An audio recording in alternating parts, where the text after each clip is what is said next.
Welcome to GDR news. బులెటిన్ల ముందుగా headlines. అమరావతికి చట్టబద్ధత, రాజ్యసభలో ఆమోదం, ఏపీకి శుభవార్త.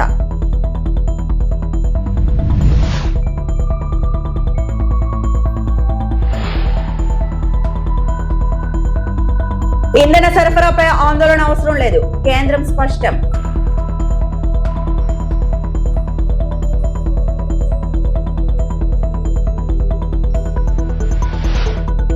అమరావతికి చట్టబద్ధతపై నారా లోకేష్ హర్షం.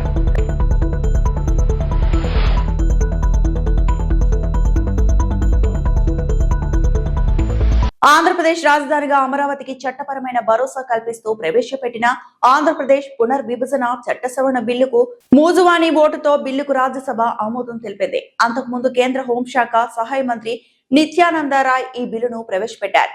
ఎంపీ రేణుకా చౌదరి చర్చ ప్రారంభించారు.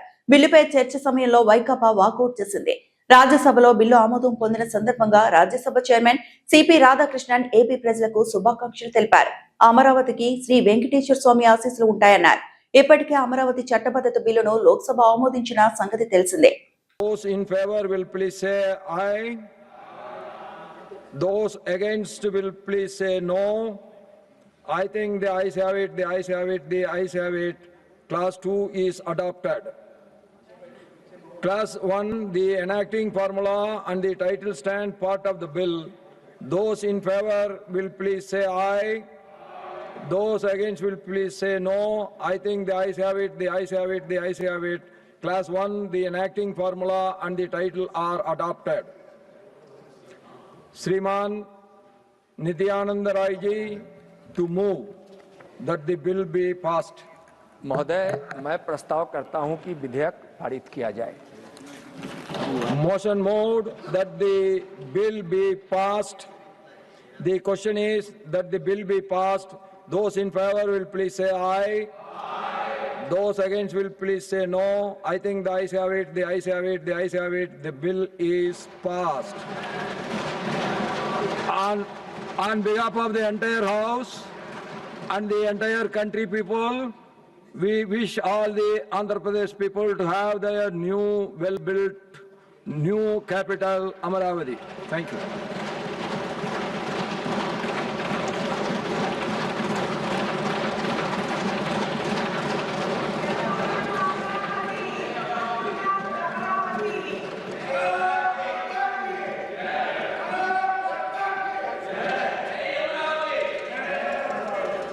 Lord Venkateswara bless all the Andhra Pradesh people with their new capital.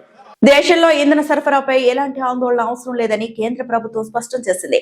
Petroleum మరియు సహజ వాయువు మంత్రిత్వ శాఖ సంయుక్త కార్యదర్శి సుజాత శర్మ అంతర్ మంత్రిత్వ శాఖ సమావేశంలో కీలక ప్రకటన చేశారు. దేశానికి అవసరమైన క్రూడ్ ఆయిల్ సరఫరా పూర్తిగా సురక్షితంగా ఉందని, అలాగే సల్ఫర్ కొరత ఎక్కడా లేదని ఆమె తెలిపారు.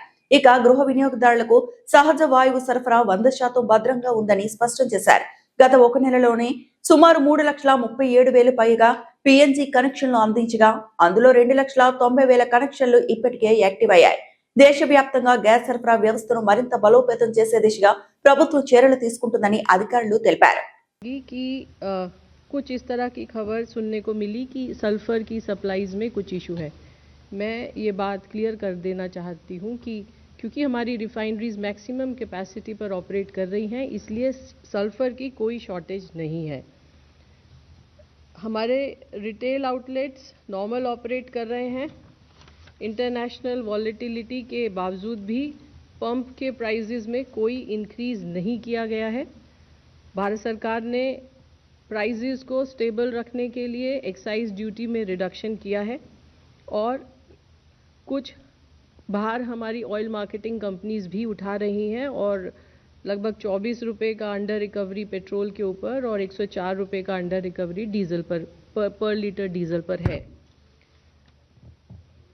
इसके अलावा नेचुरल गैस की सप्लाई डोमेस्टिक कंज्यूमर्स को 100% एश्योर्ड है और जैसा कि मैं आपको बताती आ रही हूँ कि भारत सरकार ने पीएनजी के एक्सपेंशन के लिए कई सारे कदम उठाए हैं. ये इसलिए भी ज़रूरी है कि इससे हमारे एलपीजी के ऊपर जो प्रेशर है वो ईज़ आउट होगा. इसी क्रम में आपको मैं याद दिलाना चाहूँगी कि भारत सरकार ने एक ऑर्डर इशू किया था और जिसमें ये कहा था कि 10% एडिशनल कमर्शियल एलपीजी दी जाएगी अगर state government ease of doing business के द्वारा पीएनजी एक्सपेंशन को प्रमोट करेंगे। इस संबंध में मैं ये बताना चाहूँगी कि लगभग 8 स्टेट्स और 8 स्टेट्स को एडिशनल एलोकेशन दिया जा रहा है और 3 स्टेट से एप्लीकेशन आया है जो अंडर कंसीडरेशन है। पिछले एक माह में लगभग 3,33,000 पीएनजी कनेक्शंस दिए गए हैं, उनको गैस सप्लाई की गई है। इसके अलावा 2,90,000 नए कनेक्शन भी दिए गए हैं और 3,61,000 के आसपास न्यू रजिस्ट्रेशन भी प्राप्त हुए हैं। एलपीजी के सप्लाई के संबंध में मैं ये बताना चाहूँगी कि पेट्रोल और डीजल की तरह ही इंटरनेशनल वॉलेटिलिटी के बावजूद प्राइसेस आर स्टेबल। कोई एलपीजी घरेलू सिलेंडर के दाम में कोई इंक्रीज नहीं किया गया है, किसी भी डिस्ट्रीब्यूटर पर ड्राई आउट नहीं है और सभी डिस्ट्रीब्यूटर्स के पास पर्याप्त एलपीजी उपलब्ध है। लगभग 95% रिफिल बुकिंग ऑनलाइन प्राप्त हो रही है और लगभग 85% डिलीवरी। ఎన్నికలకు ముందు ఏకైక రాజధాని అమరావతి అని చెప్పిన జగన్ గెలిచిన 6 నెలల్లో 3 రాజధానుల పేరిట డ్రామా చేశారని మంత్రి నారా లోకేష్ అన్నారు. ప్రపంచంలో 3 రాజధానుల విధానం ఎక్కడా విజయవంతం కాలేదని చెప్పారు. ఢిల్లీలో ఆయన మీడియాతో మాట్లాడారు. అదే వ్యక్తి కరెక్ట్ గా ఫౌండేషన్ తర్వాత నేనే మాట్లాడాను, డావోస్ నేనే తీసుకొచ్చానండి, ఇంకేమన్నాలండి ఆయన్ని.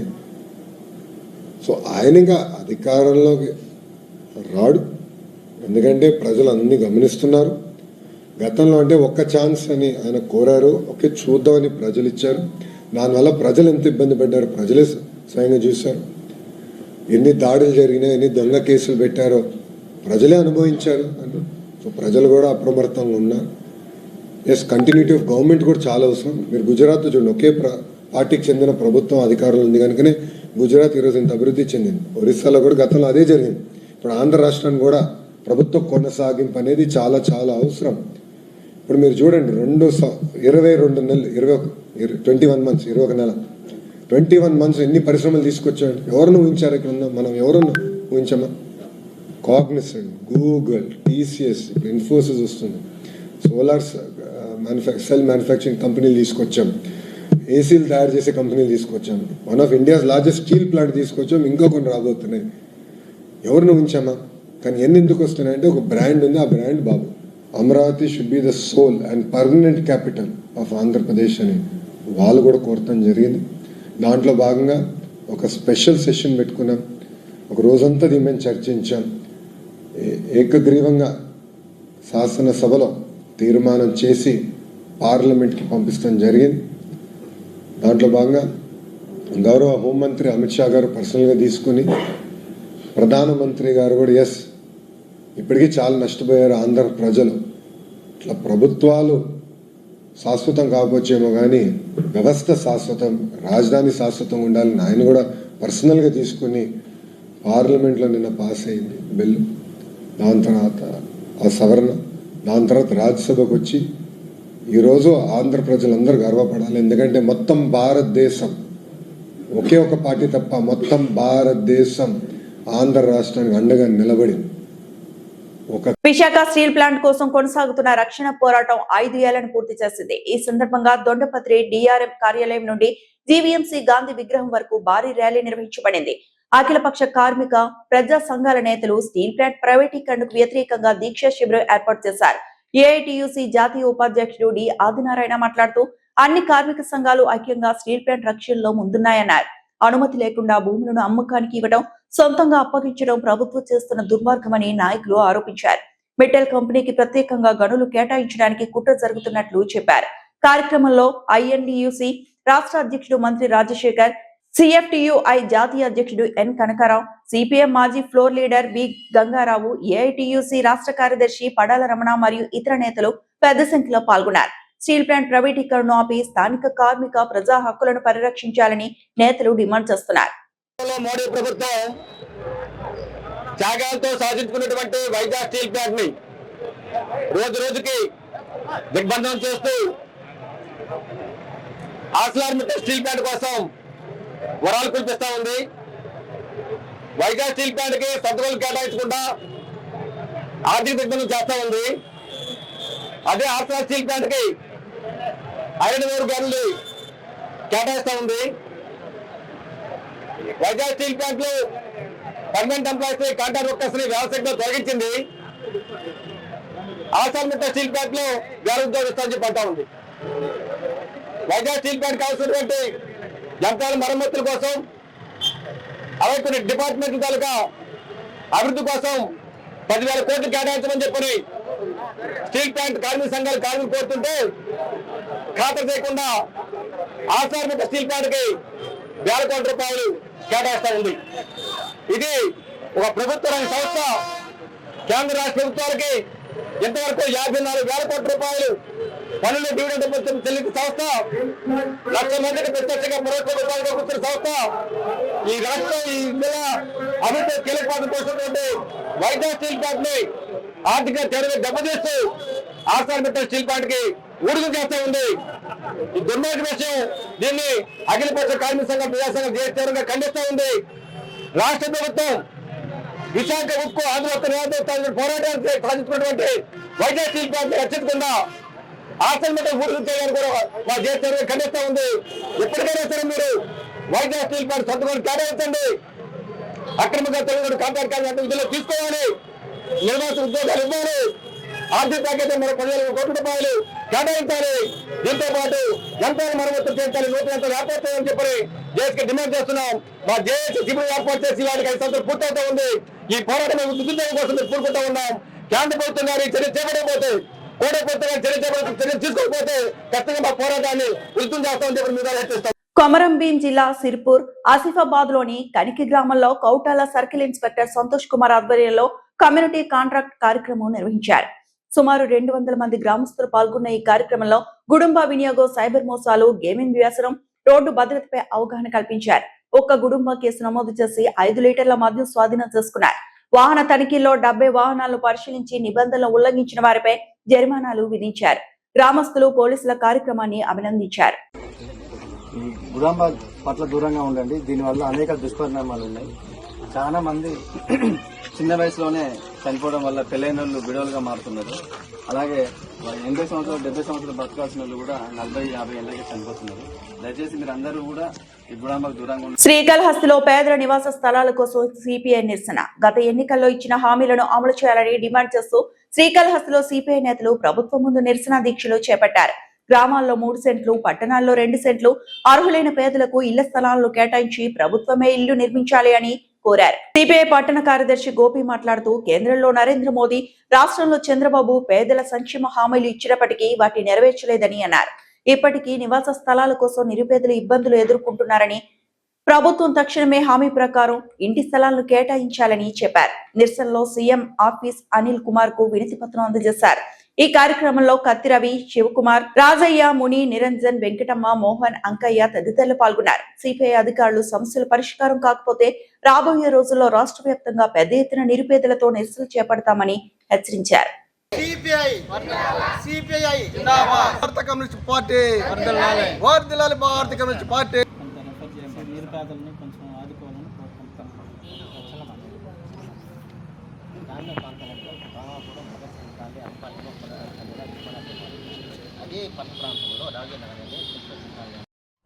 రాష్ట్ర కమిటీ పిలుపు మేరకు భారత కమ్యూనిస్ట్ పార్టీ సిపిఐ రాష్ట్ర వ్యాప్తంగా జిల్లా ఆఫీసుల దగ్గర, మండల కేంద్రాలలో ధర్నా నిరసన జరుగుతూ ఉంది. గత ప్రభుత్వం నుంచి మేము ఇళ్ల స్థలాలు ఇవ్వాలని, ఇల్లు కట్టించాలని చెప్పేసి ధర్నాలు నిర్వహిస్తూ ఉన్నాం. అప్పుడు మేము వైఎస్ఆర్సీపీ పార్టీలు ఎప్పుడు ధర్నాలు చేసేటప్పుడు ఇదే కూటమి ప్రభుత్వము, ఇదే తెలుగుదేశం పార్టీ వీళ్ళంతా మాకు మద్దతు చేశారు. ఏమని, మీతో పాటు మేము కూడా మద్దతు చేసి అదేవిధంగా 5 లక్షల రూపాయలు ఇంటి స్థలాలు 2 సెంట్లు 3 సెంట్లు ఇవ్వాలనేసి వీళ్ళు కూడా మాతో కూడా ధర్నాలు పాల్గొన్న వాళ్ళు. ఇప్పుడు ప్రభుత్వం వచ్చిన తర్వాత వీళ్ళు వచ్చి 2 సంవత్సరాలు పూర్తి అవుతున్నప్పటికీ గ్రామీణంలో 3 సెంట్లు, పట్టణాల్లో 2 సెంట్లు ఇవ్వాలనేసి ఇప్పటికీ ఎన్నోసార్లు ఎంఆర్ఓ గారికి కానీ, జిల్లా కలెక్టర్ కానీ మేము ఇస్తూనే ఉన్నాం, అర్జీలు ఇస్తూనే ఉన్నాం, చూస్తున్నారు, పోతున్నారు కానీ పట్టించుకునే పాత్ర పోతా ఉంది. ఇదే విధంగా వ్యవహరిస్తే ఈసారి రాబోయే రోజుల్లో పేదలందరినీ కూడగట్టుకొని జిల్లా ఆఫీసుల దగ్గర మండల ఆఫీసుల దగ్గర ధర్నాలు నిర్వహించడానికి సిద్ధంగా ఉన్నామని చెప్పేసి భారత కమ్యూనిస్ట్ పార్టీగా అనకాపల్లి జిల్లాలోని దేవరపల్లి మండలంలో తాగునీటి సమస్య తీవ్ర రూపం దాల్చింది. చింతలపూడి పంచాయతీ పరిధిలో మదనగర్వు గ్రామానికి చెందిన గిరిజనులు త్రాగునీటి కోసం కిలోమీటర్ల దూరం నడవాల్సిన పరిస్థితి నెలకొంది. మమ్మల్ని మనుషులుగా చూసి మంచినీళ్ల సౌకర్యం కల్పించండి అంటూ వారు అధికారులను వేడుకుంటున్నారు. అనకాపల్లి జిల్లా దేవరపల్లి మండలం మదనగర్వు గ్రామంలో తాగునీటి కొరత గిరిజనులు తీవ్ర ఇబ్బందులకు గురిచేస్తోంది. గ్రామానికి సమీపంలో తాగునీరు వనరులు లేకపోవడంతో గిరిజనులు కిలోమీటర్ల దూరంలో ఉన్న గడ్డల వద్ద నుంచి ఊట నీటిని తెచ్చుకొని జీవనం సాగిస్తున్నారు. వేసవి కాలం దగ్గర పడుతుండటంతో ఈ సమస్య మరింత తీవ్రంగా మారే అవకాశం ఉందని వారు ఆందోళన వ్యక్తం చేస్తున్నారు. అధికారులు వెంటనే స్పందించి శాశ్వత పరిష్కారం కల్పించాలని గిరిజనులు డిమాండ్ చేస్తున్నారు. మంచినీళ్ళు ఇవ్వండి, పవన్ కళ్యాణ్ గారు మంచినీళ్ళు ఇవ్వండి, జిల్లా కలెక్టర్ గారు మమ్మల్ని మనుషులుగా గుర్తించి మంచినీళ్ళ సౌకర్యం కల్పించండి, జిల్లా కలెక్టర్ గారు మమ్మల్ని మంచినీళ్ళ సౌకర్యం కల్పించండి, జిల్లా కలెక్టర్ గారు మమ్మల్ని మనుషులుగా చూసి మంచినీళ్ళ సౌకర్యం కల్పించాలి, జిల్లా కలెక్టర్ గారు మమ్మల్ని మనుషులుగా చూసి మంచినీళ్ళ సౌకర్యం కల్పించాలి. చంద్రబాబు నాయుడు గారు మాకు మంచినీళ్ళ సౌకర్యం కల్పించి మనుషులుగా గుర్తించండి, చంద్రబాబు నాయుడు గారు మమ్మల్ని మనుషులుగా చూసి మంచినీళ్ళ సౌకర్యం గుర్తించండి. ఇక్కడ చిన్నపిల్లలతో సహా గిరిజనులందరూ కూడా నిరసన తెలియజేయడం జరుగుతూ ఉంది. దీని మీద వెంటనే ప్రభుత్వం స్పందించి జిల్లా కలెక్టర్ గారు స్పందించి వేసవి కాలం చాలా తీవ్రంగా ఉంది, గడ్డలు ఆరిపోతూ ఉన్నాయి, చిన్న ఊట నీటిలోనే నీళ్లు తాగి వీళ్ళు జీవనం సాగించి వీళ్ళ అనారోగ్యాలు పాలైపోయి తీవ్రమైనటువంటి ఇబ్బందులు పడినటువంటి పరిస్థితి ఈ రోజు ఉంది. వీళ్ళు తినడానికి ఇక్కడ చూస్తే కనీసం పంటలు కూడా సక్రమంగా పండే పరిస్థితి లేదు, తినడానికి తిండి లేదు. ఈ సంవత్సరం జీడి తోటలన్నీ కూడా పూర్తిగా పోయే ఎలా బతకాలని చెప్పేసి వీళ్ళు మొన్నే వలస కార్మికులుగా ఇక్కడికి వచ్చారు. వీళ్ళందరికీ ఉపాధి పనులు కూడా సక్రమంగా చెప్పట్లేదు. ఉపాధి పనులైనా మాకు పనులు కల్పించండి అని చెప్పేసి రెండు చేతులు ఎట్టి జోడించి చిన్నపిల్లల సహా ఏడుస్తూ ఉన్నారు. జిల్లా కలెక్టర్ గారు వెంటనే స్పందించండి. పవన్ కళ్యాణ్ గారు మీరు ఎక్కడ ఏసీ రూముల్లో కూకొని అడవి తల్లి బాట పడడం కాదు, ఇలాంటి గ్రామాలు సందర్శించండి, ఈ గ్రామాలను చూడండి, మీరు చూసి వీళ్ళకి మంచినీళ్ళ సౌకర్యం కల్పించండి అని చెప్పేసి మేము అడుగుతూ ఉన్నాం. కాబట్టి ఇక్కడ గెట్ నుండి దాదాపు 2 కిలోమీటర్లు ఈ గ్రామానికి మంచినీళ్ళు తెచ్చుకొని ఊట నీళ్ళు వీళ్ళు బతుకుతూ ఉన్నారంటే వీళ్ళు మనుషులా లేకపోతే అడవిలో జంతువులుగా మీరు చూస్తుంటారా అని చెప్పేసి మేము అడుగుతూ ఉన్నాం. ఈ జిల్లా ఉన్నటువంటి కలెక్టర్ గారు కానీ ఇక్కడ ఉన్నటువంటి ఆర్డబ్ల్యూఎస్ అధికారులు కానీ ఏం చేస్తుంటారని చెప్పేసి మేము ప్రశ్నిస్తూ ఉన్నాం. కాబట్టి వీళ్ళకి వెంటనే బోర్ వేసి వెంటనే వీళ్ళకి మంచినీళ్ళ సౌకర్యం కల్పిస్తే కొంత అనారోగ్య సమస్యలటువంటి పరిష్కారం అవుతాయి. ఆరోగ్య సమస్యలుగా ఈరోజు వీళ్ళు ఉంటారు. వీళ్ళు చిన్నపిల్లలు వీళ్ళు జ్వరాలు వచ్చి గడ్డ నీళ్ళు తాగి ఊట నీళ్ళు తాగి డయోరియా, మలేరియా, డెంగ్యూ అనేకమైనటువంటి టైఫాయిడ్ లాంటి జ్వరాలు వచ్చి ఆ మందులకే ఈరోజు తీవ్రమైన ఇబ్బందులు పడినటువంటి పరిస్థితి ఇక్కడ కనిపిస్తుంది. అందుకని ఈ గిరిజనులు ఆదుకోవాల్సినటువంటి బాధ్యత ఈ ప్రభుత్వం మీద ఉంది. గిరిజనుల కోసమే నేను అడుగుబాట పట్టాను. నేను జనసేన పార్టీని ఆవిర్భావం కూడా నేను గిరిజనులనే జరుపుకుంటాను గొప్పలు చెప్పుకున్న పవన్ కళ్యాణ్ గారు ఈరోజు గిరిజన గ్రామాలను గుర్తించకపోవడం దుర్మార్గం, అన్యాయం, ఘోరం, నేరం. కాబట్టి ఇటువంటి గ్రామాల మీద వెంటనే స్పందించి యుద్ధ ప్రాతిపదిక మీద ఈ గిరిజన గ్రామాలకి మంచినీళ్ళ సౌకర్యం కల్పించి వెంటనే ట్యాంకర్ల ద్వారా ముందు నీళ్ళు అందించి వెంటనే బోరేసి వెంటనే రిగ్గి ఇక్కడ పంపించి వెంటనే వీళ్ళకి మంచినీళ్ళ సౌకర్యం కల్పించకపోతే మేము ఈ గిరిజనుల తరపున ఉండి నిలబడి పోరాడి వచ్చి నెల 2వ తారీఖున జిల్లా కలెక్టర్ ఆఫీస్ దగ్గర పెద్ద ఎత్తున వీళ్ళందరినీ తీసుకొస్తే జిల్లా కలెక్టర్ గారు అక్కడ సమాధానం చెప్పాల్సి వస్తుంది. వీళ్ళకి ఏమన్నా ఇక్కడ జరిగితే వీళ్ళకి మంచినీళ్ళ వల్ల అనారోగ్యాల సమస్యలు వస్తే దీనికి ప్రభుత్వమే బాధ్యత వహించవలసి వస్తుంది. గిరిజనులు ఒక్క గ్రామం ఉన్నా మీరు మంచినీళ్ళు ఇస్తామని చెప్పినటువంటి మాట నిలబెట్టుకోవట్లేదు. కూటమి ప్రభుత్వం మాటల ప్రభుత్వం అన్నారు, కానీ చేతల ప్రభుత్వం కాదు. ఇది చేతల్లో ఇది చూపించట్లేదు. ఇది అత్యంత దుర్మార్గమైనటువంటి చర్య. కాబట్టి వెంటనే వీళ్ళందరూ కూడా మంచినీళ్ళ సౌకర్యం కల్పించి గిరిజనులు ఆదుకోవడం ద్వారా మీ ప్రభుత్వానికి మనుగడ ఉంటుంది, లేకపోతే పతనం అయిపోతాయి, గిరిజనులకు అన్యాయం చేసిన వాళ్ళు అవుతారు. కాబట్టి దీన్ని అర్థం చేసుకొని వెంటనే గిరిజన గ్రామాలకి మంచినీళ్ళ సౌకర్యం కల్పించాలని చెప్పేసి మదనగూరు గిరిజనుల తరపున నేను సిపిఎం పార్టీగా ఈ ప్రభుత్వాన్ని అధికారులు డిమాండ్ చేస్తా ఉన్నాను. ఈ వార్తలు ఇంతటితో సమాప్తం.